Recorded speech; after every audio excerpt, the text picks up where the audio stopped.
Namaste everyone and welcome to Science Unfiltered. We are interested in drawing the Lewis dot structure of CH3 minus ion, which can also be called as methyl anion. Now the electronic configuration of carbon in its ground state is 1s2, 2s2, 2p2, and the orbital diagram for the respective electronic configuration is this: 2 electrons in the 1s subshell, 2 electrons in the 2s subshell, and 2 electrons in 2p subshell.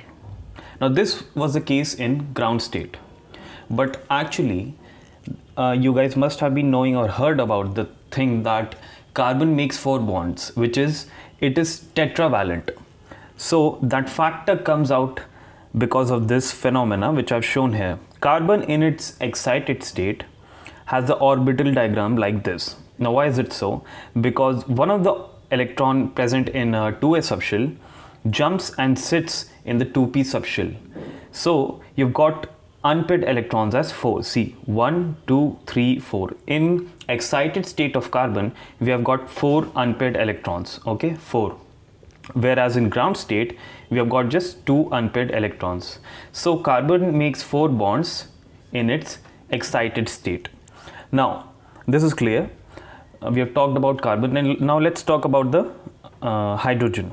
The electronic configuration of hydrogen is 1s1 simply, and this is the orbital diagram. See, there's a vacant space left for an electron to come. So we have got just a single unpaired electron, and it will make, carbon makes just a single bond with any particular species, and carbon makes 4 bonds. Okay, but notice we have got a negative charge here, negative.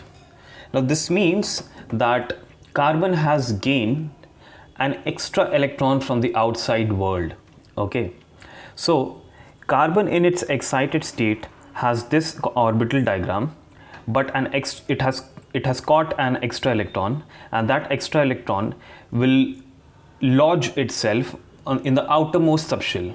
So it may lodge itself here, it may lodge itself here, or maybe here, but it will lodge in the 2p subshell because this is the outermost subshell as compared to 1s and 2s in the case of exclusively speaking for carbon. Now when this has happened, now we have got not 4 but 3 unpaired electrons. See, 1, 2 and 3 unpaired electrons, and now carbon will make, so I'll have to write like this, or maybe someone will make an objection as to I have written something wrong. So now carbon has 3 unpaired electrons, and now it will make just 3 bonds. Okay, so this is the basics. Now let's dive into the structural part.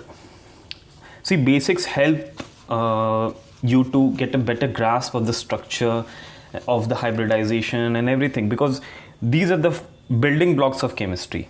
Okay, now let's draw the structure. So carbon has 5 electrons, but it had only unpaired electron in C minus form. Okay, I'm talking about C minus form. So our central atom here is carbon. Okay, and it has 5 valence electrons. Okay, but it just had 3 unpaired electrons, which means it will make 3 bonds. Okay, and now we have got 3 hydrogens, and you know that hydrogens make just single bonds with each other, with different species. Pardon my words. Carbon make just a single bond with any other species. So carbon has got a 1 valence electron, each carbon has got a single valence electron, and they make single bonds with any species. Okay, and since carbon has got 5 valence electrons, we know this was because of the negative charge present in carbon. So this is our structure of CH3 minus ion. Okay, it can also be written like this, simply like this. Okay, thank you for watching, and I'll see you guys in the next video. Happy reading. Thank you.